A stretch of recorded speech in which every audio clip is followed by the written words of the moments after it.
Back to my grammar tips YouTube channel. দেখো, ন্যারেশনের একদম পূর্ণ ক্লাস নিয়ে এসেছিলাম, তার দ্বিতীয় ক্লাস। প্রিভিয়াস ক্লাসে সংযোজন করতে যে একটু অসুবিধা হয়েছিল, তারপরে আমি করছি, সবই হয়ে গিয়েছিল, শুধু এক্সক্লেমেটরি বাকি ছিল, এটা আমি একটু বলবো।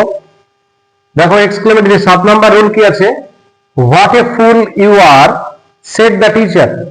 এক্সক্লেমেটরি সেন্টেন্সে আমরা কি জানি যে সেডের পরিবর্তে exclaim in joy, exclaim in sorrow, wonder, cried out বসে, দ্যাট ইনভার্টেড কমা তুলে দিয়ে দ্যাট বসে, ইন্টারজেকশন গুলো উঠে যায়, হুররে, অ্যালাস এগুলো সব উঠে যায়। বা হোয়াট এবং হাউ দিয়ে যদি হয়, তাহলে সেই বাক্য ন্যারেশনের সময় very, very much, great, greatly ইত্যাদি বসে। এক্সাম্পল এবার আমরা সমাধান করি।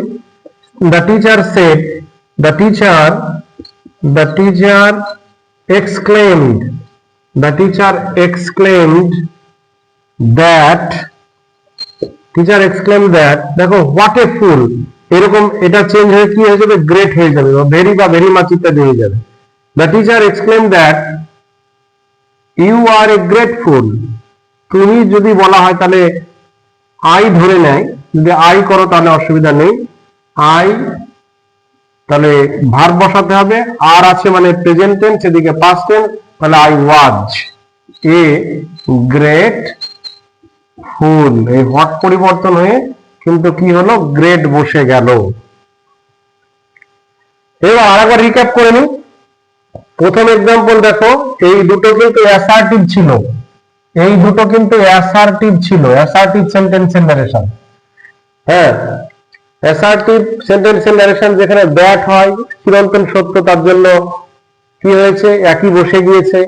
দুটো পাস্ট টেন্স আছে, তাই এই বাক্যটাতে হ্যাড বসেছে। এবার চলে আসি এই তিন নাম্বার এক্সাম্পল কি ছিল? 3 নাম্বার হচ্ছে ইন্টারোগেটিভ। 3 নাম্বার হচ্ছে ইন্টারোগেটিভ ছিল সেটা। দেখো, ইন্টারোগেটিভ মানে দেখো আস্কড হয়েছে, ইনভার্টেড কমা তুলে দিয়ে ইফ বসেছে, তারপরে আবার কি ইন্টারোগেটিভ হলো, কিন্তু প্যাটার্নটা চেঞ্জ হয়ে ফুল স্টপ হয়েছে। এটা আবার WH কোশ্চেন। দেখো, ইন্টারোগেটিভ এর মধ্যে 8 নাম্বার এক্সাম্পলটা interrogative. Teacher said what is your name, teacher asked বসেছে, আবার ইনভার্টেড কমা তুলে দিয়ে WH শব্দটাই বসেছে।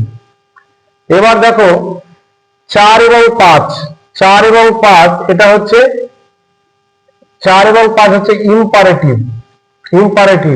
ইম্পারেটিভের দেখো সূত্রটা কি? যেখানে অর্ডার বসেছে, সেটার পরিবর্তে ইনভার্টেড কমা তুলে দিয়ে টু বসেছে। 5 নাম্বার এক্সাম্পল কি হয়েছে? সাজেস্টেড বসেছে, সেটার পরিবর্তে যেহেতু লেট আছে তাই দে শুড ব্যবহার করা হয়েছে। আবারও একটা এক্সাম্পল দেখো, 9 নাম্বার এক্সাম্পলে কি আছে? লেট দিয়ে শুরু হয়েছে, তার জন্য রিকোয়েস্টেড, আর অনুরোধ বোঝাচ্ছে তাই মাইট বি অ্যালাউড টু হয়েছে। গেল ইম্পারেটিভ। এবার চলে আসো অপটেটিভ।